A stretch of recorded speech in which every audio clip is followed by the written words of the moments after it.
everywhere you read, this can't be done, and it's clearly done right now. It's in there.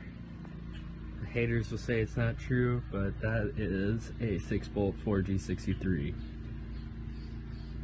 Looks so good in there.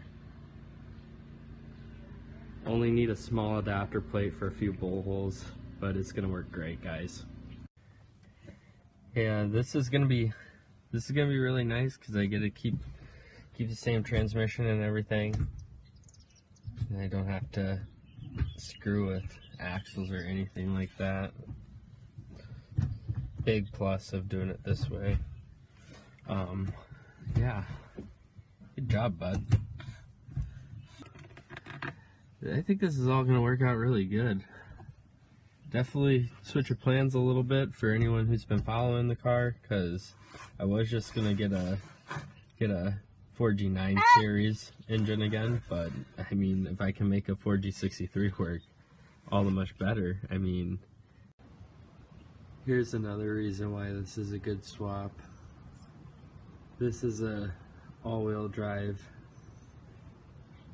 1G 4G63 transmission. I don't know the transmission code for it, but as you can see, it is all-wheel drive. Just a spline for the transfer case. This is obviously a stock Mitsubishi Excetti clutch. You start to look at it and you notice that it's the same spline as the Lancer transmission, so proof that. The front wheel drive Lancer transmission.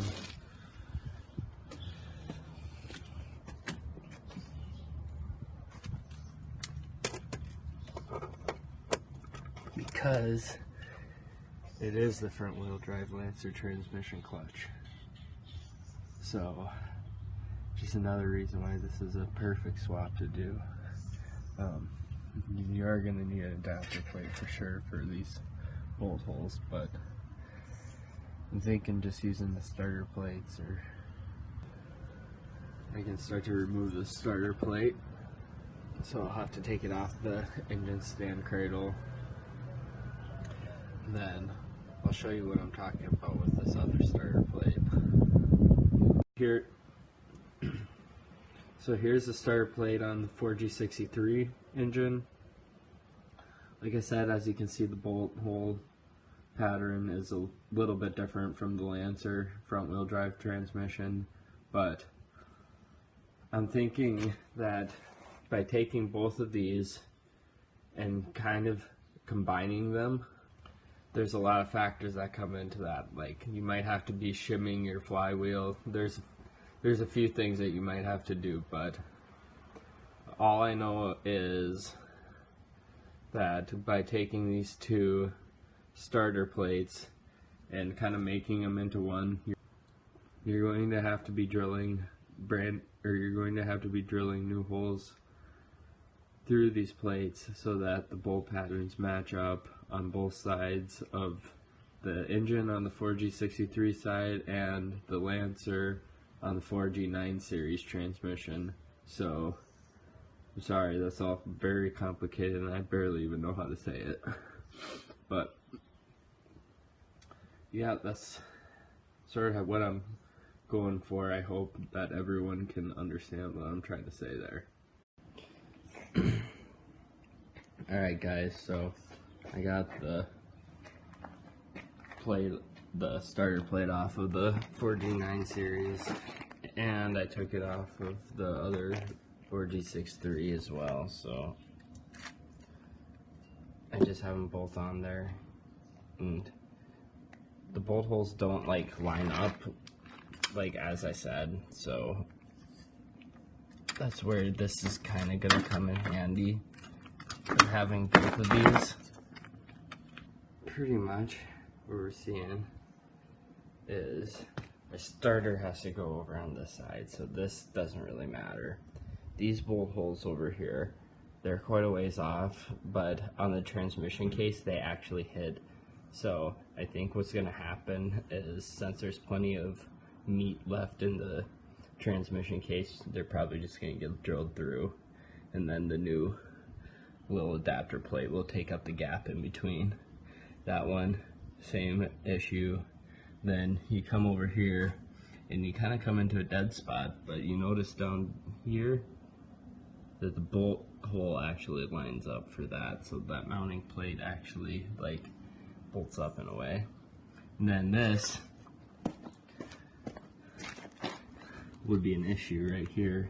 This would come too close to the axle. I mean, it doesn't touch, but I don't like how close it comes. So this is actually going to get cut off right along this little edge right here. So it's not going to affect anything again. And we're just going to have to move one of the dowel pin holes to one of these top ones. But actually, this is all going to work out just about as good as I've been planning. So it's just going to take a lot of work.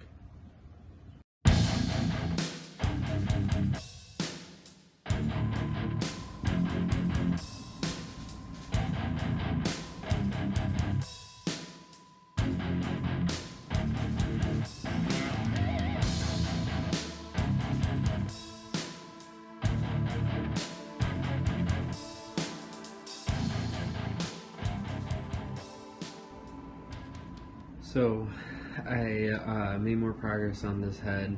It's a 1G 4G63 head. Found out some bad shit that I think the timing belt has been broke on this head. The timing marks don't line up with each other, and pretty positive that these first 4 valves in this first cylinder are bent because it looks like they contacted. I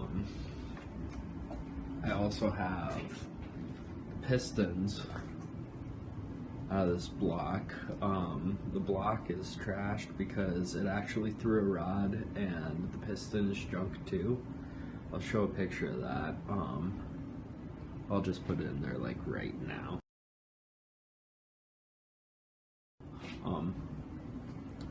This is just a stock manifold for just, you know, the stock Mitsubishi Turbo 16G. It's probably all I'm gonna put on there.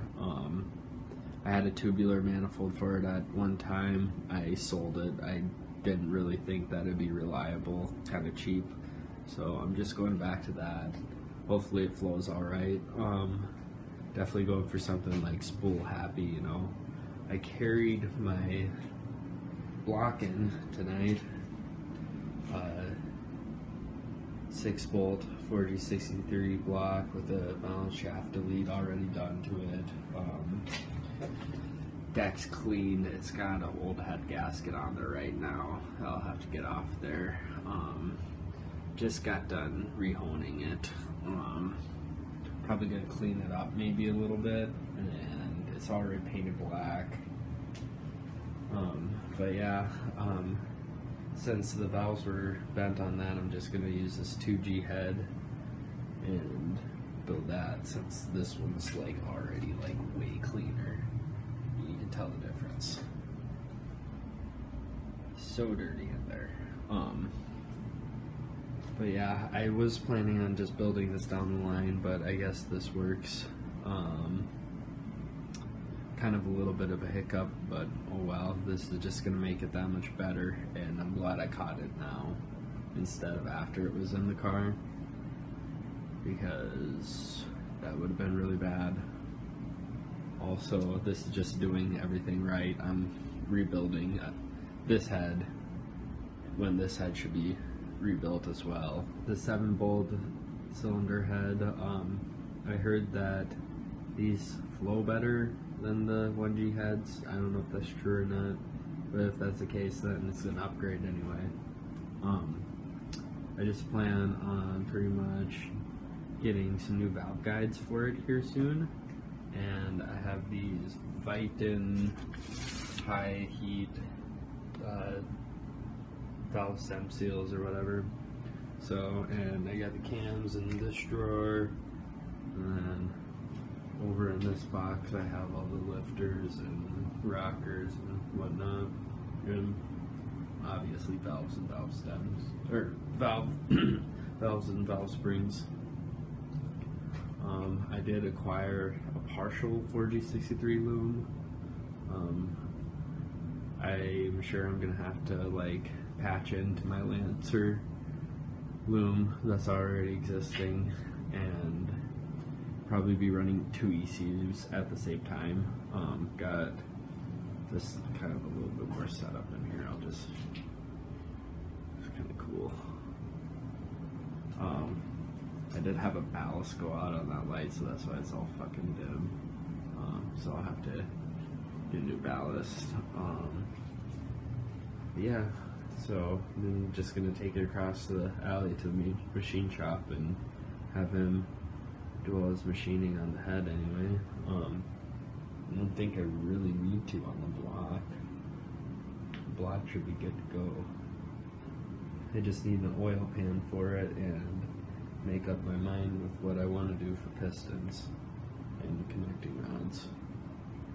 And then I would say I should have it together here soon, but I still need to do a final mock-up with the clutch and flywheel attached and find the final placement of the adapter plate so I can make that.